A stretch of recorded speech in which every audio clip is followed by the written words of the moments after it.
a week after Wall Street Journal reporter Evan Gershkovich was detained in Russia, accused of espionage while on a reporting trip. U.S. Secretary of State Antony Blinken made an important statement. In my own mind, there's no doubt that he's being wrongfully detained.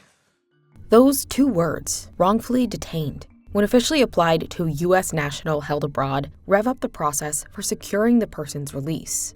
Wall Street Journal editor-in-chief Emma Tucker told Face the Nation on April 2nd that she hopes the designation will come quickly. And once that official recognition comes, things can then move a bit more rapidly. With an official determination on Gershkovich's detention pending, let's look at the factors the State Department considers to decide if an American has been wrongfully detained, why it matters, and how it could help secure Gershkovich's release.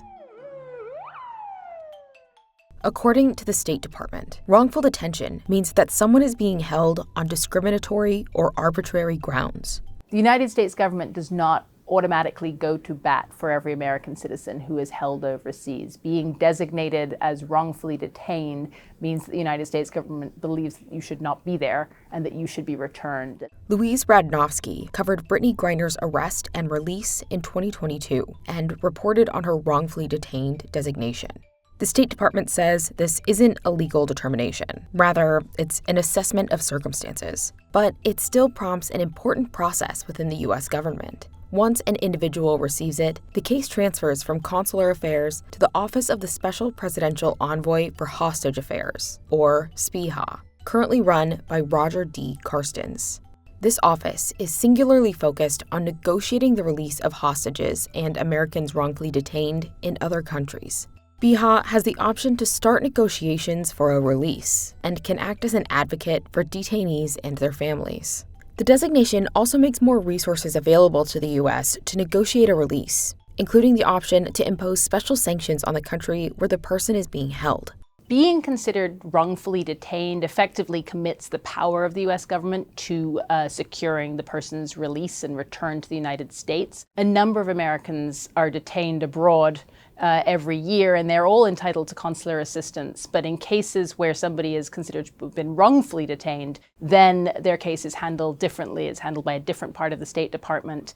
The State Department says the assessment to determine if someone is wrongfully detained varies depending on the case. But it always considers a set of 11 criteria determined by a law called the Levinson Act, which was put in place in 2020. Those 11 criteria include factors concerning the individual, like if he or she is being held for being a U.S. national or for exercising freedom of the press. Officials also examine whether the U.S. has evidence of innocence or if the detainment is a move to influence U.S. policy. Other criteria focus on the situation, like if the detainee is being held in inhumane conditions, or if the individual has been denied due process. A case doesn't need to meet all of these criteria to receive the determination. The State Department doesn't share full details on the process or the details of individual assessments, but a State Department spokesman said 30 to 40 people are currently held with a distinction. There's only so much I can say about the process for determining whether an American is wrongfully detained. It is a deliberative process.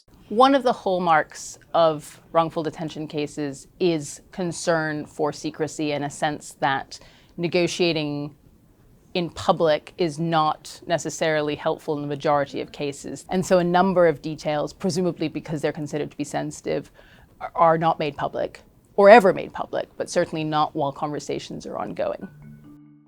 Some recent detainees who have returned home, like Griner and Trevor Reed, had received the wrongfully detained designation, but it doesn't guarantee release. Paul Whelan, an ex-Marine charged with espionage in Russia who has the label, is still being held more than 4 years after his detention. It's important to remember that being designated wrongfully detained does not magically unlock a cell door in any way. What it does is carry implications for the United States government. Gershkovich would join the U.S.'s list of wrongfully detained nationals if the State Department makes that official determination.